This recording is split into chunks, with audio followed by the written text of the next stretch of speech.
Hello दोस्तों, good evening. कैसे आप सब? आशा करते हो आप सब ठीक ठाक होंगे और एग्ज़ाम की तैयारी में लगे होंगे। पेपर 5 आप लोगों ने कंप्लीट कर लिया होगा और हमने भी कंप्लीट करा दिया। तो हम लोग आज देखेंगे पेपर 6 का हिस्ट्री ऑनर्स पेपर 6 का वीवीआई क्वेश्चन, जो कि एग्ज़ाम की दृष्टि से काफ़ी महत्वपूर्ण है।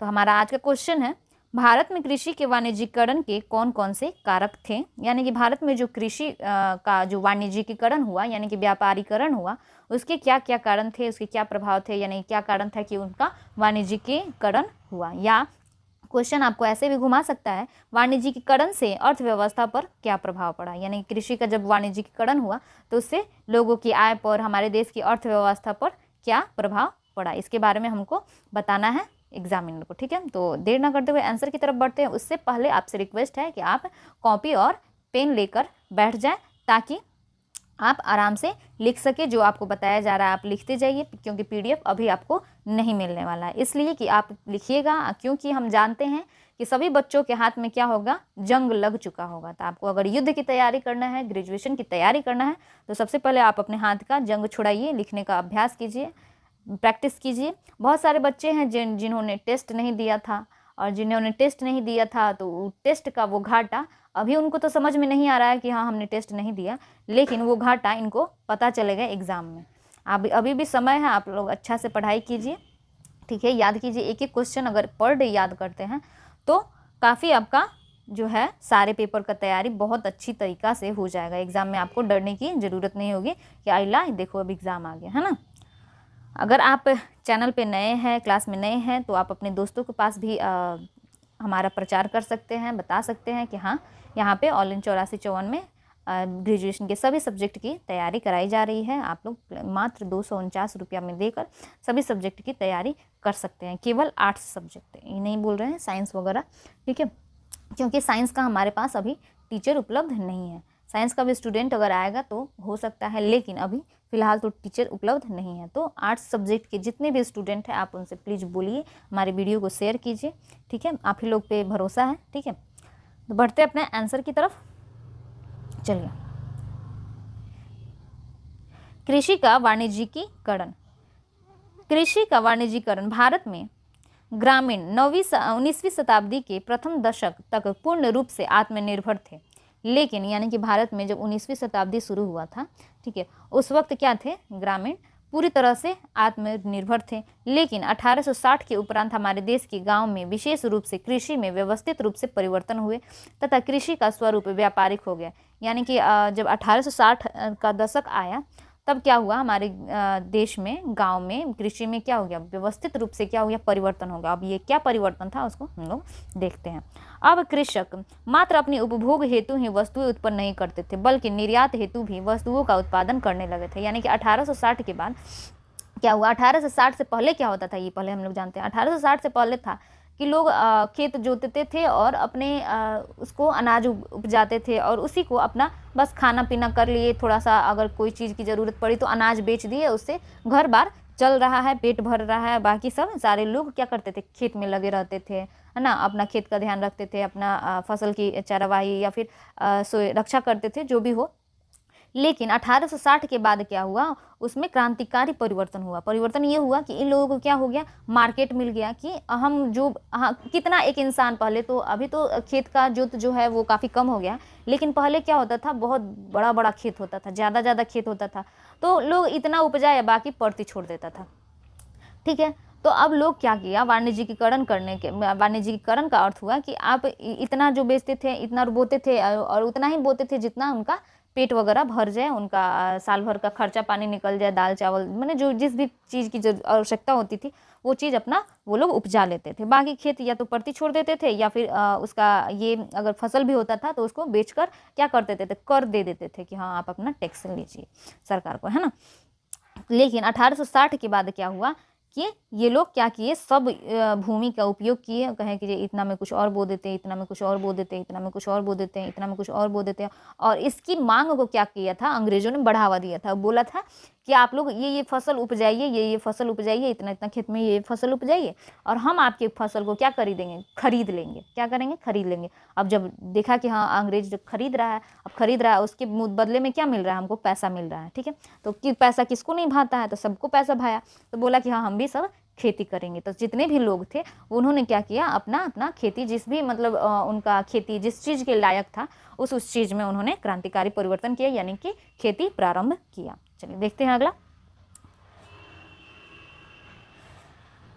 इसके अलावा कृषक अब उपभोग की फसलों के साथ साथ व्यापारिक फसलें भी उत्पन्न करने लगे, जिससे हमारे देश में कृषि का वाणिज्यिकरण हो गया। पहले भी बता चुके हैं। कृषि का वर्गीकरण, अब कृषि का वर्गीकरण क्या हुआ देखते हैं। 1860 के उपरांत हमारे देश में यातायात व विदेशी व्यापार का विकास होने से निर्यात की जाने वाली वस्तुओं में वृद्धि होने लगी। अब चाय, कॉफी, नारियल, आलू इत्यादि के निर्यात किया जाने लगा। ईस्ट इंडिया कंपनी ने भी कॉफी, चाय, जोर इत्यादि की पैदावार करने में जूट होगा, सॉरी यहाँ पे जोर नहीं होगा, यहाँ पे टाइपिंग मिस्टेक है थोड़ा सा, यहाँ पे जूट होगा, ठीक है, आप लोग लिख लीजिएगा, है ना। जूट इत्यादि की पैदावार में सहायता प्रदान की तथा हमारे देश के कृषक यह अनुभूत करने लगे कि व्यापारिक फसलों से उन्हें अधिक लाभ मिलता है। इसलिए कृषकों ने अपने उपभोग से कृषि की प्रवृत्ति में परिवर्तन हुआ तथा विशेषीकरण व स्थानीयकरण में वृद्धि हुई। यानी ये कहने का अर्थ ये है कि पहले क्या हुआ, कृषि का विकास हुआ, उसमें क्या हुआ, उसमें अब पहले तो लोग गेहूँ, चावल, बाजरा ये सब चीज़ें उगाते थे, यानी कि जो खाने के लायक है उसको वो लोग उपजा के ही खुश थे, अपना घर परिवार चला लेते थे, उतना ही में खुश थे। लेकिन जब कहा अंग्रेजों सब कि हाँ हम तुमको पैसा देंगे, तुम चाय उपजाओ, तुम इस चीज़ पे कॉफ़ी उपजाओ, नारियल उपजाओ, आलू उपजाओ, ये सब चीज़ें उपजाओ और हम तुमसे खरीद लेंगे, और खरीदने के बदले में हम क्या देंगे, पैसा देंगे। इस चीज़ से तरह तरह से इसको बीज ला के दिया, ठीक है, उसका उत्पादन करने में, इसका पैदावार करने में इन्होंने क्या किया, सहायता की। तो कृषक जागृत हुए कि चलो अच्छा है, अगर पैसा मिल रहा है तो कर लेते हैं, है ना, आखिर में खेत बंजर पड़ा है, खेती वैसे होती नहीं है, तो कर लिया जाए, ठीक है। अब कृषि वाणिज्यिकरण के क्या क्या कारण थे, किस कारण से कृषि वाणिज्यिकरण हुआ, इसके बारे में हम लोग देखते हैं।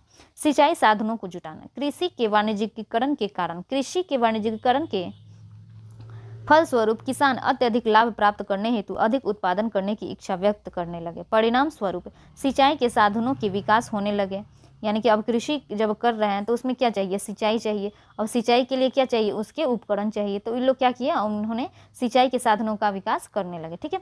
सिंचाई के साधनों का विकास करने हेतु धन की आवश्यकता हुई। यह धन फसल को बेचने की खोज करने लगे, यानी कि यह धन फसल को बेचने की खोज करने लगे। ऐसे बाजार उन्हें विदेश में ही मिल सकता था, इसलिए कृषि उत्पादों के निर्यात में भी वृद्धि हुई। यानी कि ये लोग क्या किए कि कहें कि ठीक है हम कृषि करेंगे, अब कृषि करेंगे तो उसके लिए क्या चाहिए, हमको सिंचाई की आवश्यकता है। अब सिंचाई के लिए क्या चाहिए, हमको पैसा चाहिए, और पैसा कहाँ से मिलेगा, ये लोग मार्केट से मिलेगा, और मार्केट किनके हाथ में था, अंग्रेजों के हाथ में, ठीक है। तो अंग्रेजों के जो हाथ में था तो उनसे क्या करेंगे, ये लोग कर्ज लेंगे, डील करेंगे कि हाँ हम आपको इस भाव पे दे देंगे, आप हमको इतना अग्रिम कर्ज दीजिए, इतना पैसा दीजिए, हम फिर आपको फसल बेच के, या फिर ऐसा कुछ होता था, ठीक है, हम फिर वापस कर देंगे, ठीक है। तो इस तरह से इन्होंने क्या किया, पैसे का बंदोबस्त किया और सिंचाई के साधनों में क्या किया, वृद्धि किया, है ना।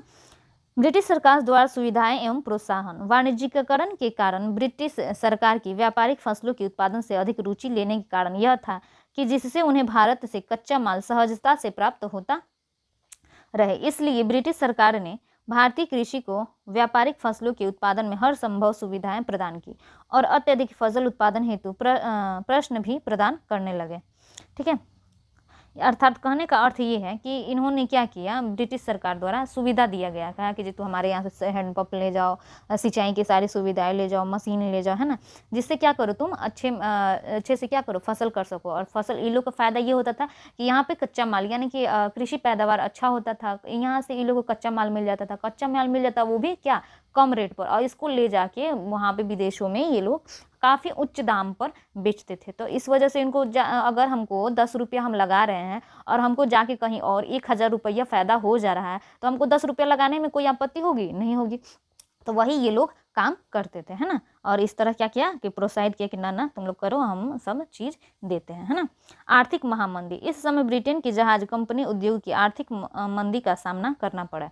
1869 के पश्चात या उपरांत पुराने जहाज़ों के स्थान पर नवीन जहाज आने लगे, जिससे इस क्षेत्र में प्रतियोगिता प्रारंभ हो गई। इसके अतिरिक्त माल ढुलाई के किराए में कमी होने से भी व्यापारिक फसलों को अधिक प्रोत्साहन प्राप्त होने लगा। अब देखिए, पहले तो ये था कि जहाज यानी कि जहाज रहता था तो महंगा दाम पे, जहाँ पे 10 क्विंटल ही मान लीजिए, 10 क्विंटल को ले जाने में 100 रुपया लगता था। अब जहाज नया नया बनने लगा, बढ़िया बढ़िया जहाज बनने लगा, ज़्यादा भार वहन करने वाला, ज़्यादा भार ढोने वाला, वहन करने वाला मिल गया और ढेर सारा जहाज हो गया। अब जहाँ ढेर सारा जहाज होगा तो कहेगा कि तू 100 रुपया देता है, हमको 80 रुपया दो, हम ले चलेंगे तुम्हारा माल ढोकर।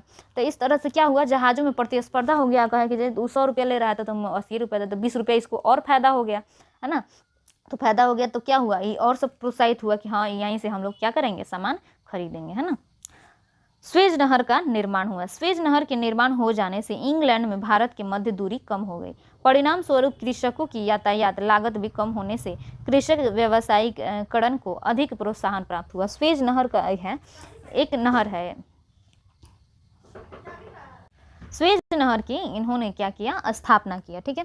और स्थापना किया जिससे क्या हुआ, दूरी कम हो गया। पहले क्या था, कैप ऑफ गुड होप के रास्ते लोग आया जाया करता था। मान लीजिए कि ये अफ्रीका हो गया, ठीक है, और यहाँ पे हो गया भारत, ठीक है। अब आता था इंग्लैंड से ये इस तरह से ऐसे आता था, ठीक है, ऐसे आता था, इधर कालीकट बंदरगाह या फिर केरल वगैरह में आता था। तो इतना दूर होने लगा और यहाँ पे क्या किया, स्वेज नहर का निर्माण कर दिया। तो जो इतना दूर आता था ये ऐसे करके, तो वो क्या हुआ, अब ऐसे आने लगा। तो जब ऐसे आने लगा तो क्या हुआ, रास्ता दिख रहा है ना कि कम हो गया। तो वैसे ही क्या हुआ, स्वेज नहर का यहाँ पे स्वेज नहर का निर्माण हो गया और जिससे क्या हो गया, दूरी कम हो गया, है ना। जब दूरी कम हो गया तो फिर खर्च भी कम होगा, समय भी कम लगेगा, है ना। तो इससे क्या हुआ, व्यवसायीकरण अधिक प्रोत्साहित हुआ, है ना। आवाजाही के साधनों का विकास, ठीक है, आवाजाही के साधनों का विकास। देखिए क्या कहता है, भारत में कृषि के वाणिज्यीकरण का एक अन्य महत्वपूर्ण कारण यह था आवागमन के साधनों का विकास। पहले भी बता चुके हैं, है ना। आवागमन के साधनों के विकास हो जाने से कृषक एक स्थान से दूसरे स्थान पर जाने लगे तथा सड़कों का निर्माण तीव्र गति से होने लगा। सड़कों व रेलों के विभिन्न मंडियों व बंदरगाहों से संबंध किया गया। परिणाम स्वरूप व्यापारिक फसलों को और अधिक प्रोत्साहन प्राप्त हुआ। आज भी आप देखिएगा जहाँ पे आने जाने का रास्ता सुलभ हो, सड़कें पक्की हो, है ना, रेलवे स्टेशन हो, वहाँ पे क्या होता है, उसके किनारे जो व्यापार वाणिज्य है वो क्या होता है, फलता फूलता है, क्योंकि माल ढुलाई करने में आसानी होती है। आज भी आप देखिएगा तो जो भी चीनी मिल वगैरह होते हैं, आप अपने गांव में देखिए या फिर जिनके भी आसपास चीनी मिल वगैरह होगा, तो ज़्यादातर चीनी मिल क्या होता है, या तो रोड पे होगा, सड़क पे होगा, सड़क के पास होगा, अथवा क्या होगा, रेलवे स्टेशन के पास होगा। इसलिए नज़दीक होगा क्योंकि वहाँ से क्या होगा, माल ढुलाई आसान पड़ता है, चीनी का सप्लाई हो सकता है आराम से, ठीक है।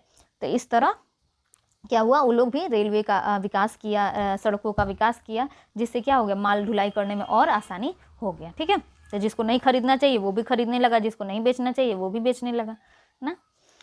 कृषि का वाणिज्यीकरण के अर्थव्यवस्था पर प्रभाव। कृषि के वाणिज्यीकरण से प्रभाव से कृषि में काम आने वाली प्राचीन वस्तुओं के स्थान पर नई मशीनों का प्रयोग किया जाने लगा। इसका परिणाम यह हुआ कि गाँवों के कारीगर बेरोजगार हो गए और कुटीर उद्योग धंधे नष्ट हो गए। अब कृषि के वाणिज्यीकरण पर क्या, अर्थव्यवस्था पर क्या प्रभाव पड़ा, इसको हम लोग देखते हैं, ठीक है। तो ये देखिए, अब कृषि का वाणिज्यीकरण हो गया तो नई नई मशीनें आने लगी। अब छोटे मोटे कुदाल, खुरपी और भी सारे यंत्र होते हैं, ठीक है। तो वो क्या हो गया, वो सब कम हो गया। अब जहाँ मान लीजिए ट्रैक्टर हो गया, वहाँ पे बैलगाड़ी से काम कीजिए, तो वो चीज़ें काफ़ी अंतर पड़ जाता है, उत्पादन में भी, समय में भी। तो इस तरह क्या हो गया, कारीगर जो थे गांव के वो क्या हो गए, बेरोजगार हो गए, ठीक है। और कुटीर उद्योग धंधे यानी जो जैसे लोहार हुआ, तो वो लोग अपना अपना छोटा छोटा खोल के बैठे हुए थे। तो इन सब का क्या हुआ, उद्योग धंधा धीरे धीरे खत्म होने लगा, ठीक है। कृषि के वाणिज्यीकरण के परिणाम स्वरूप भारतीय वस्तुओं की विदेशों में मांग दिन प्रतिदिन बढ़ने लगी, लेकिन साथ साथ कीमतों में भी वृद्धि होने लगी। इसके फलस्वरूप किसान अपने घरों की अपेक्षा विदेशी बाजार एवं वस्तुओं की कीमतों पर ही ध्यान देने लगे। इस प्रकार विदेशी बाजार में वस्तुओं के मूल्य में वृद्धि का प्रभाव भारतीय अर्थव्यवस्था पर पड़ने लगा। अब देखिए यहाँ पे क्या हुआ, देखिए अब देखिए यहाँ पे मान लीजिए कि अगर यहाँ पे हम 10 रुपये केजी बेच रहे हैं, भारतीय बाज़ार में हमको 10 रुपये केजी मिल रहा है, हमको इंग्लैंड के बाज़ार में 100 रुपया केजी मिल रहा है, ठीक है। तो किसान क्या करेगा, सीधे इनको बेचेगा, इंग्लैंड को बेचेगा, ठीक है। ये मान लीजिए किसान हो गया, ये क्या करेगा, इंग्लैंड को बेचेगा। अब ठीक है, आप तो किसान हैं, खेती करते हैं, तो आपके पास अन्न है, चावल है, दाल है, चाय पत्ती है, कपास है, जूट है, ये सब चीज़ें हैं। लेकिन सब कोई तो कृषि उस वक्त नहीं करता था। कुछ वर्ग थे जो कि कृषि करते थे और कुछ लोग उपभोक्ता भी थे। तो अब देख रहा है कि यहाँ पे क्या हुआ, 100 रुपये में हम बेच दे रहे हैं, तो ये एक इसी के लिए थोड़ी महंगा हुआ। अब यहाँ पे 10 रुपये किलो किसी को अब देगा, कहेगा कि तू हमको 10 रुपये किलो दे दो, तो देगा नहीं देगा। तो वो क्या किया, डायरेक्ट क्या करा, इसको बेचने लगा 100 रुपये किलो। तो अब इसके लिए भी क्या हो गया, 100 रुपया किलो ही हो गया। अभी कह रहा है कि तुम हमको 100 रुपये किलो दो, इसको हमको भी तुम ही दे दो, जब हम इसको बेच देंगे तो हम तुमको बेच देंगे, 100 रुपये किलो दो तो हम तुमको देते हैं, नहीं तो हम यहीं पे बेचेंगे। तो इस तरह से क्या हुआ, आम लोगों का भी जीवन प्रभावित हुआ कि हाँ महंगाई बढ़ी, चीज़ों का दाम बढ़ गया, है ना। चलिए, कृषि के वाणिज्यीकरण के लिए बाजार। पहले ग्रामीण समाज में ग्रामीण बाजार या आसपास के बाजार पर आत्मनिर्भर थे, उनकी यह वह आत्मनिर्भरता समाप्त हो गई। परिणाम स्वरूप देश की कृषकों हेतु राष्ट्रीय बाजार खुल गया, जिसमें किसान अपने फसलों को बेचता था तथा आवश्यकता पड़ने पर बाजार से वह वस्तुओं को खरीद भी सकता था। कहने का अर्थ ये है कि पहले ग्रामीण जो थे वो आसपास के बाज़ार पे, अगल बगल के अपने गांव के आसपास के बाज़ार पे क्या थे, निर्भर थे। लेकिन जब व्यवसायीकरण हुआ तो ये इन बाज़ारों को छोड़ के बहुत दूर दूर तक के बाज़ार को अपनाने लगे, दूर दूर ले जाकर बेचने लगे। चूँकि संसाधन भी हो गया था, यातायात प्रबंध भी अच्छा हो गया था, तो क्या किया कि अच्छा मुनाफा कमाने के लिए ये लोग दूर दूर के बाज़ारों में बेचना शुरू कर दिया अपनी वस्तुओं को, है ना। कृषि उत्पादन विक्रय में वृद्धि। फलस्वरूप कृषकों की प्रवृत्ति में भी परिवर्तन हुआ। पहले कृषक अनाज को संग्रहित करके खाता था, जो अकाल आदि के समय काम आ जाता था।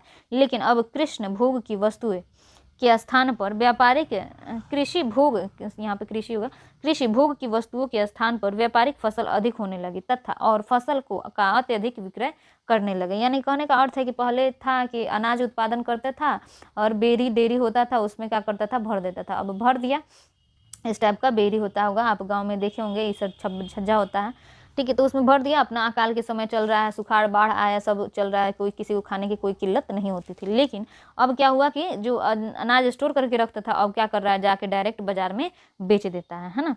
तो अत्यधिक क्या करने लगे, ये लोग विक्रय करने लगे, जिससे अगर अकाल वगैरह पड़ता था तो लोगों के पास खाने के दाने दाने तक नहीं रहते थे, कई गाँव खत्म हो जाता था भूख के मारे, है ना।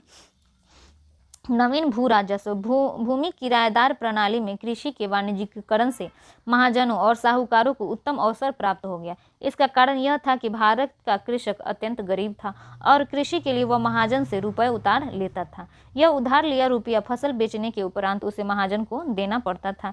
रुपया चुकाने के लिए किसानों को फसल काटते ही कम दामों पर बेचनी पड़ती थी। पता हो ऐसे समय महाजन साहूकार कृषकों का शोषण करने लगे। कहने का अर्थ ये है कि देखिए, चूंकि हम लोग आज भी जानते हैं, चाहे पहले ही किसान क्या, आज भी किसान गरीबी है, ठीक है। तो पहले किसान क्या था, वो गरीब होता था, उसके पास तो पैसा होता नहीं था। अब वो पैसा होता नहीं था, अंग्रेजों सब लालच दे देता था कि हाँ हम तुम अपना फसल करो, हम तुमसे खरीद लेंगे। अब वो सब लालच में पड़ जाता था कि अब तो फसल ठीक है, हम तो खरीद लेंगे, लेकिन अब रोपने के लिए हमारे पास पैसा कहाँ से है। तब मिलते थे हमारे साहूकार भाई साहब, जमींदार भाई साहब। तो ये लोग क्या करता था, इससे कर्जा लेता था, बताता कि भाई साहब आप हमको इतना पैसा दे दीजिए और फसल कटते ही हम आपको इतना के बदले में इतना दे देंगे, ब्याज पर। ये लोग क्या करते थे, पैसे इकट्ठा करते थे, पैसे लेते थे और क्या करते थे, फसल तैयार होते ही ये लोग क्या करते थे, पैसे वापस कर देते थे। अब पैसे वापस भी कैसे करते थे, अब जल्दीबाजी में जैसे फसल काटा, ठीक है, गेहूं के सीजन में आप आज भी देखते होंगे, गेहूं के सीजन में अगर गेहूं खरीदने जाइएगा तो जैसे गेहूं अभी कटा, तो कटने के सीजन में आप जाइएगा तो क्या होगा, गेहूं का दाम गिरा हुआ मिलेगा। और बाद में जब धान रुपाना शुरू हो जाता है या फिर धान के काटने के समय जाइएगा तो गेहूं की कीमत क्या होता है, बढ़ जाता है।